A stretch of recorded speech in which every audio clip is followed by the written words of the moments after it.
welcome back to Pinky Boo Hauntings. I'll be your witchy host, Shy, and I'll be your guide to all things paranormal, weird, and spooky. So, I'm not gonna lie, I've only got one story for today's episode, but it's so long. I just know it's gonna take up all of our time for today. So, I hope you're ready for this one. Also, it seems like it might be a cryptic story. At least, that's what it's labeled as. So, why don't we get right into it? The story is called Translucent Beings in the Woods. Between this title and the cryptic label, it made me curious as to what was going on in this story. I've never asked anyone to believe what I'm about to say. I'm not trying to convince anyone about anything. I'm only documenting what happened as accurately as I can remember it. I still don't know exactly what I experienced, and I'm still trying to understand.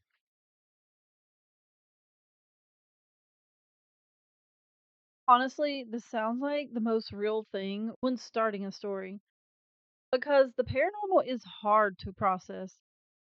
I think that's why people like us like when we can talk about it. It helps us process what we experienced and maybe even help us feel less crazy when others believe us. January 12th, 2023, approximately 3 to 5 p.m. At the time, I was living alone in the mountains in Hoodsport or Hoodsport? I'm not really sure. Washington. I had been clearing the path through the woods to a place where I planned to build an outbuilding. A spring fed stream runs through that part of the property, and I wanted to redirect some of the water into a low spot to create a small pool in front of it. While working, I noticed something unusual near the base of a tree I'd previously cut down. There was a hole in the ground, roughly 2 feet across. Looking into it, I could see what appeared to be a horizontal tunnel disappearing beneath the hillside. I remember thinking it looked like an entrance to a cave, but I didn't pay much attention to it.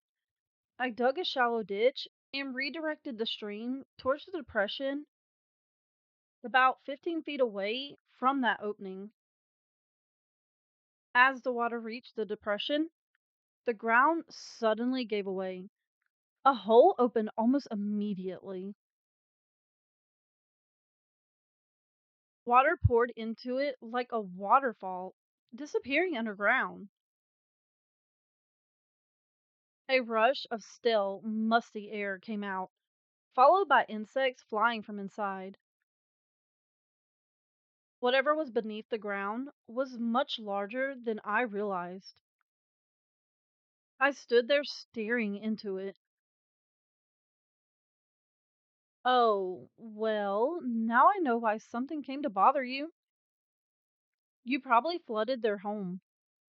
I mean, I know you didn't mean to, but I bet that's why they're pissed off. I'm talking about these creatures like I even know what they could be. Something about it immediately made me uneasy. It wasn't like I thought an animal was inside. I didn't hear anything, and I didn't see anything looking back at me.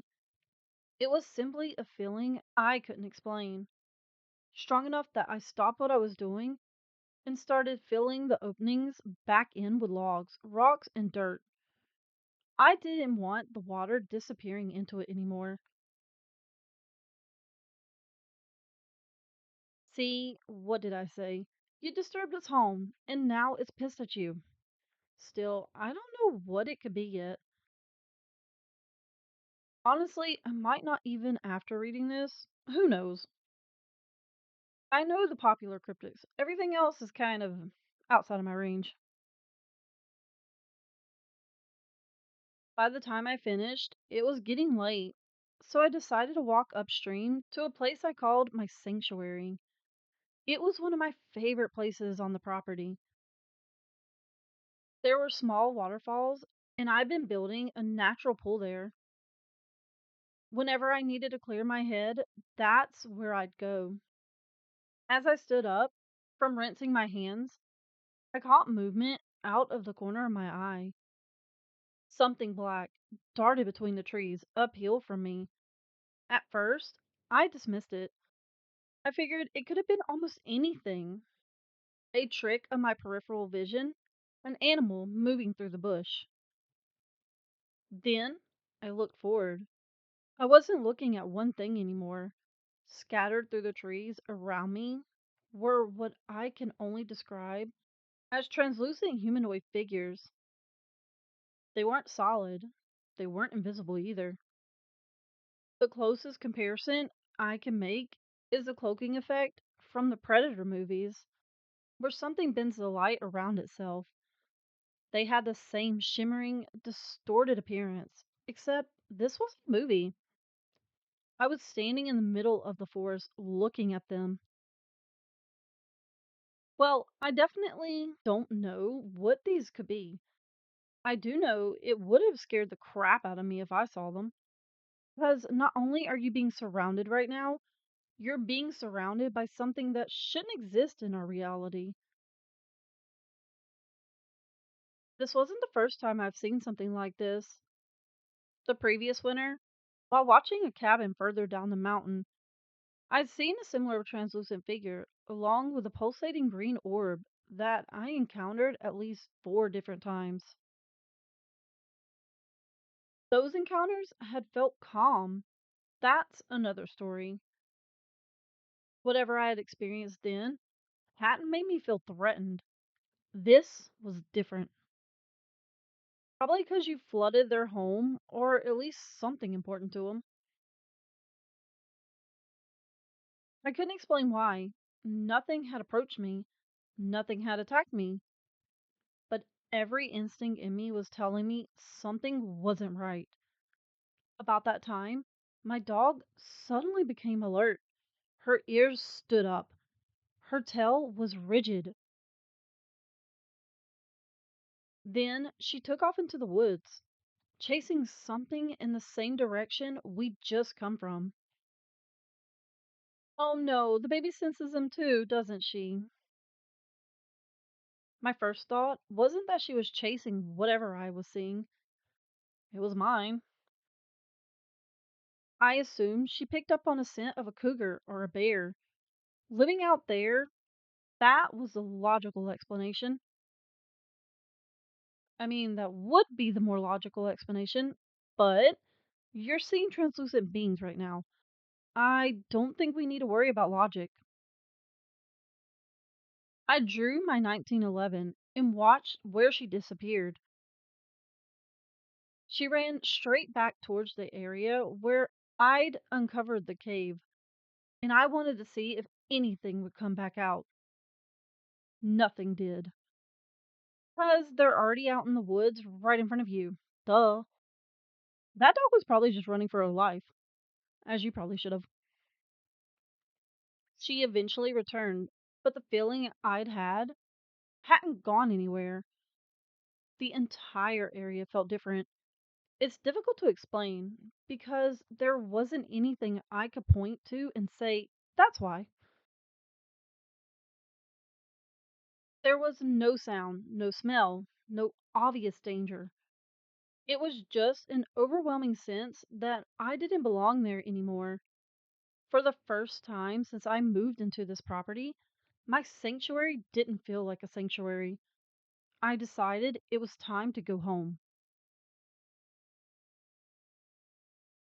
I get the feeling that those beings were making you feel that way to get you away from that cave.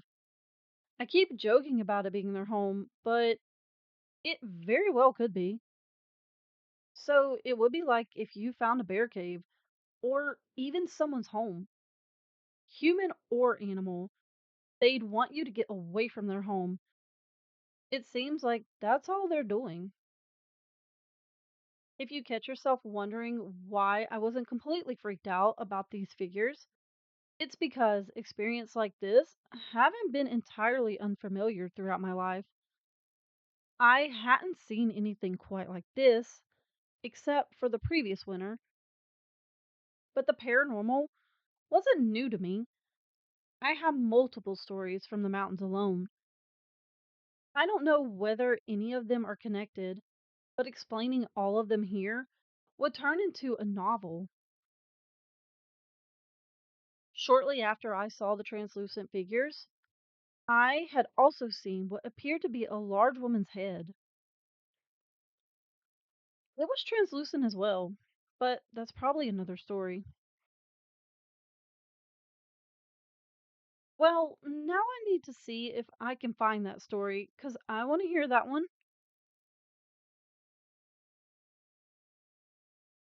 I left my sanctuary and walked back towards the RV. The further I got from the creek, the more I tried to convince myself there had to be a reasonable explanation for what I've just seen.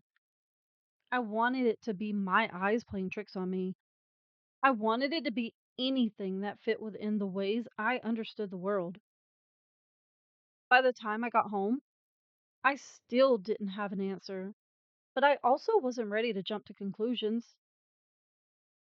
I could see you trying to convince yourself it was just your eyes playing tricks on you.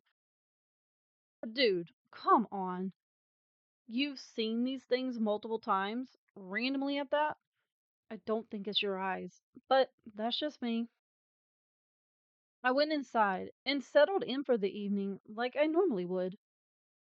I tried to put everything out of my mind and move on with my night, but I couldn't shake the feeling they had followed me back from the sanctuary. It wasn't panic. It wasn't even fear exactly. It was simply the feeling that something wasn't right.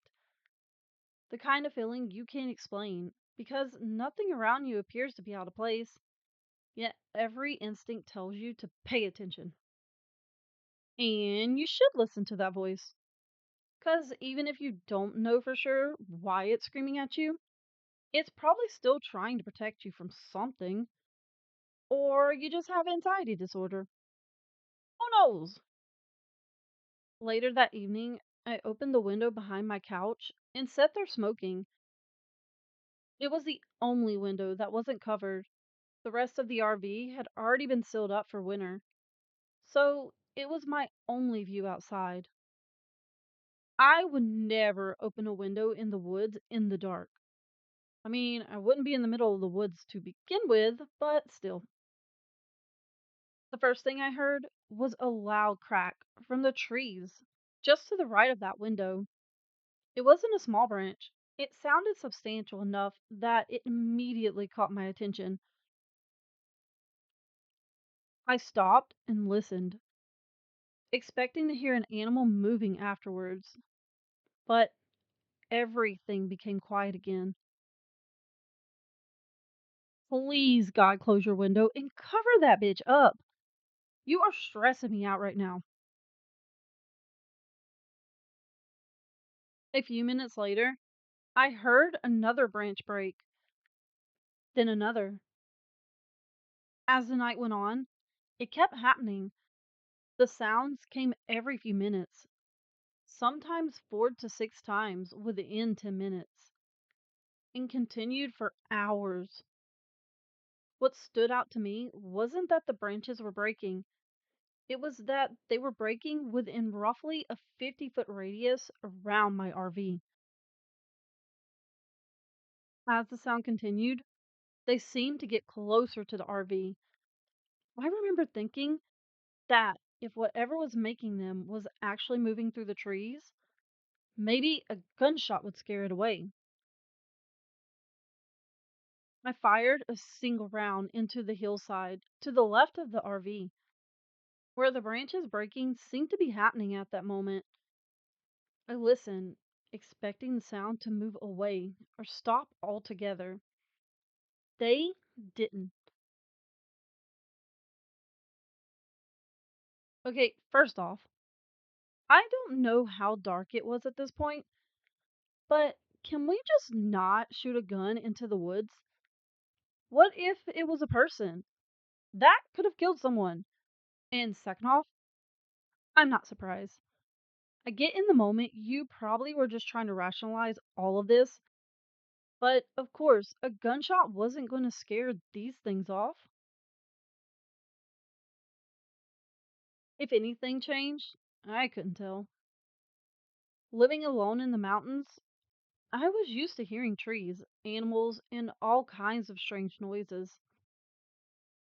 I kept trying to explain it away. Maybe branches were collapsing under their own weight. Maybe deer were moving through the timber. Maybe I was connecting unrelated events because of what happened earlier that day. Or maybe it all is connected, which is definitely what's going on.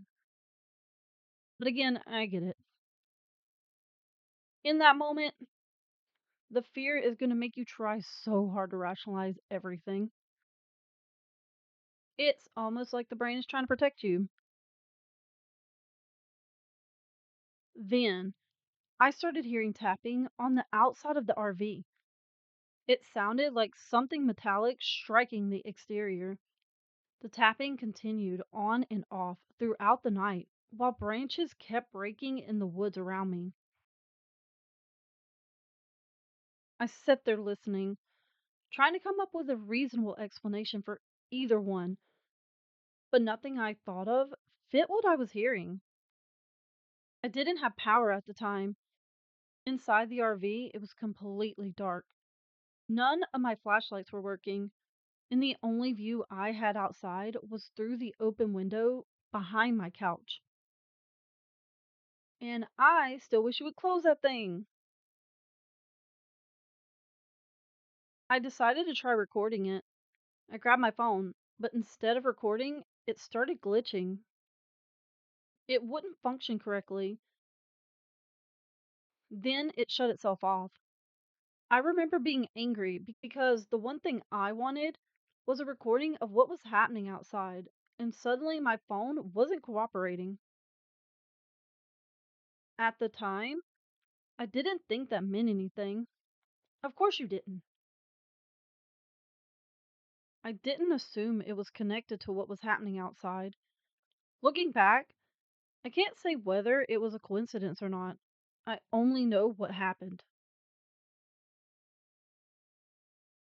I think it wasn't a coincidence. It seemed like those beings are messing with you, maybe even trying to scare you off.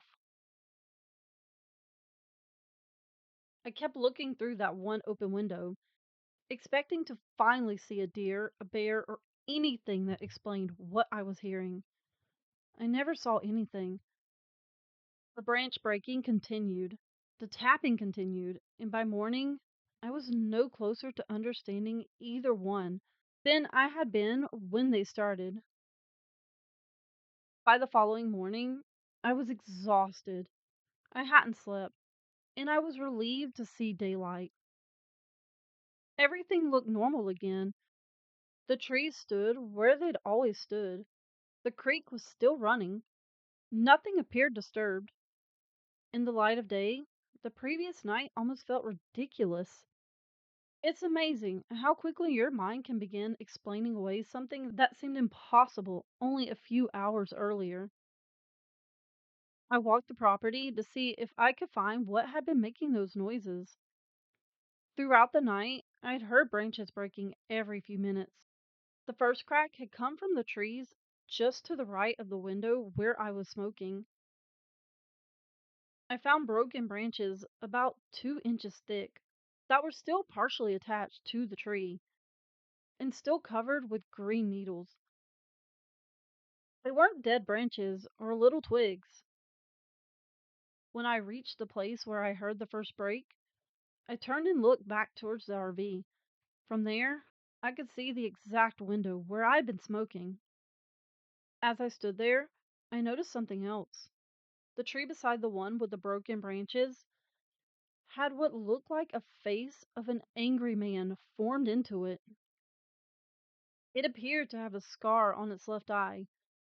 What caught my attention? was that it was facing directly towards the same window with a clear line of sight. Oh, I might have an idea what this could be, but I kind of want to wait because something could change my mind later on in the story. If not, then I'll tell you my theory of what I think they are. Even if my mind is changed, I might still tell you what I was thinking. I took several pictures of it. When I went back inside, I created an image of the man's face on my laptop and placed it over the photograph of the tree. When I lined up the two images, the figure matched. The face I created was perfectly symmetrical, and it still lined up with the one I was seeing in the tree. That didn't resemble ordinary pareidolia. Pareidolia usually depends on vague shapes and suggestion. This seemed much more exact. Outside of the window, I had several barrels stacked together. They blocked most of the lower view from inside of the RV, but there was a gap near the top, about a foot high, where I could still see into the woods. Standing next to those broken branches, I realized they lined up almost perfectly with the opening. I went back inside and looked through the gap above the barrels. The broken branches were sitting almost exactly in the line of sight. I don't know whether any of that meant anything. It could have been a coincidence. I only know it stood out enough that I still remember it. Over the days that followed, I couldn't shake the feeling that something had changed. I wasn't looking for monsters, and I wasn't trying to convince myself that something extraordinary had happened. I simply no longer experienced that mountain the way I always had before. Every unfamiliar sound caught my attention. Every movement in the woods made me stop and look. Most of the time, there was nothing there, but the feeling that something was different never completely went away. I still think you angered those beings, and they're probably keeping an eye on you. I stopped going outside. It wasn't because of the weather, it's because I genuinely believed there was something outside that I didn't understand. I didn't know what I'd seen. I didn't know whether it posed any danger. I didn't know whether bullets would matter if I encountered it again. Yeah, bullets wouldn't do anything against these things. Maybe piss them off, but I wasn't willing to walk back into those woods until I understood more about what I experienced. I spent nearly 3 weeks inside the RV trying to find anyone describing what I witnessed. I searched every combination of words I could think of until I eventually found videos of people describing translucent figures in the woods that looked remarkably similar to what I'd seen. Many of them compare the appearance to the cloaking effect from the Predator movies. Others refer to them as the Glimmer Man. That search eventually led me to discussions surrounding Missing 411. I noticed people repeatedly talking about national forests, cave systems, and unexplained disappearances. That caught my attention because I lived alone on a heavily wooded mountain within the Olympic National Forest, and I had just uncovered what appeared to be some kind of underground cave or tunnel system beneath my property. Whether any of those claims were true, I had no way of knowing. I only knew that parts of what people were describing sounded disturbingly familiar. While all of this was happening, I left comments beneath several of those YouTube videos describing what I was experiencing in real time. Those comments are still there today from January 2023. They don't prove what happened, but they do show that I was documenting my experience while it was happening. Because I wasn't leaving the RV, I eventually had to improvise just to get water. I tied a shoestring to a cup, lowered it out the window, scooped snow from outside, and pulled it back in so my animals and I would have drinking water without stepping outside. When I finally did step outside again, I saw something that has stayed with me ever since. There was a circle scratched all around the RV. It continued underneath my truck instead of going around it. There were no tracks anywhere. From that point on, I started documenting as much as I could. I didn't trust memory alone to preserve the details. Every strange event, every photograph, and every observation became part of the same question I've been trying to answer since the day the cave collapsed. The following weeks weren't as active, but strange things continued to happen. Even after everything had quieted down, I couldn't shake the feeling that I was being watched. It became strong enough that I eventually found myself talking out loud into the forest. I wasn't yelling or demanding anything. I was just making peace with whatever might have been there, if anything was out there at all. One day, I walked back to the sanctuary. Near the water, I noticed a branch shaped like a small tree standing upright in the ground. It had been pushed into the soil deeply enough that it remained standing on its own, almost as though it had been intentionally planted. That immediately caught my attention because I had recently started planting a garden around the property. My first impression, whether justified or not, was that it felt almost childlike, as though something had seen what I was doing and was imitating it. I realize how that sounds, and I don't present it as fact. I'm only describing the impression I had at the time. Before accepting that idea, I tried to find a more ordinary explanation. I looked above the area to see whether a branch could have simply fallen and landed upright. I couldn't find a realistic way that it could have happened. There weren't any branches directly overhead, and the location didn't make sense for one to fall there naturally. I knelt down and pulled the branch out of the ground to see how firmly it was embedded. It took considerably more force than I expected. The soil was rocky and muddy beside the creek. It wasn't the kind of ground where I would expect a branch to bury itself simply by falling.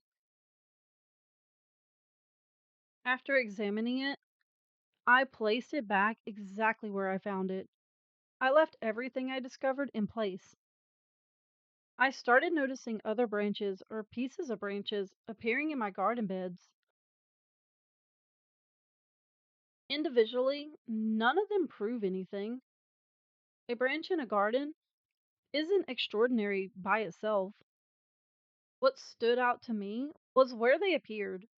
They didn't seem to belong where I found them, and I couldn't come up with a satisfying explanation for how they had gotten there.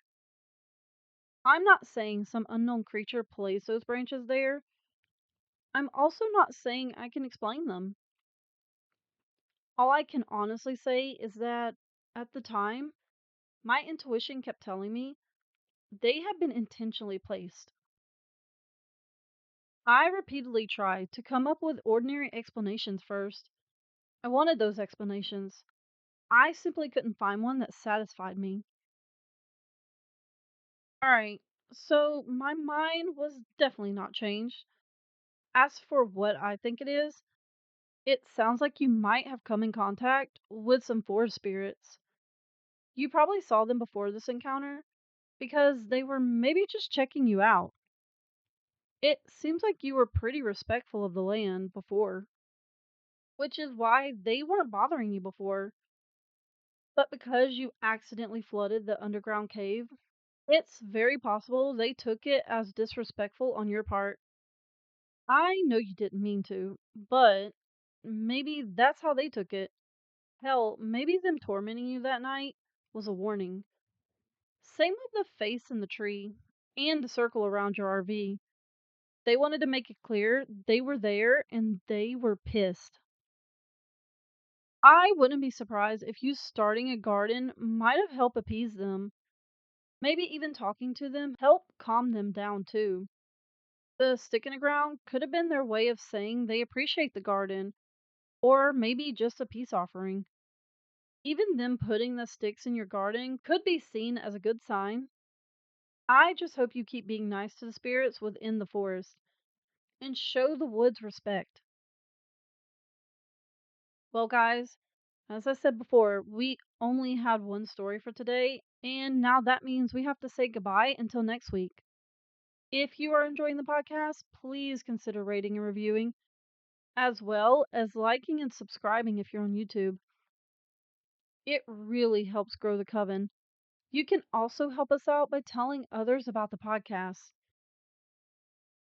Oh, and if you have a story of your own that you'd like me to read on here, please send them all to pinkyboohauntings at gmail. The email will also be in the show notes and the description below. But for now, the coven is adjourned.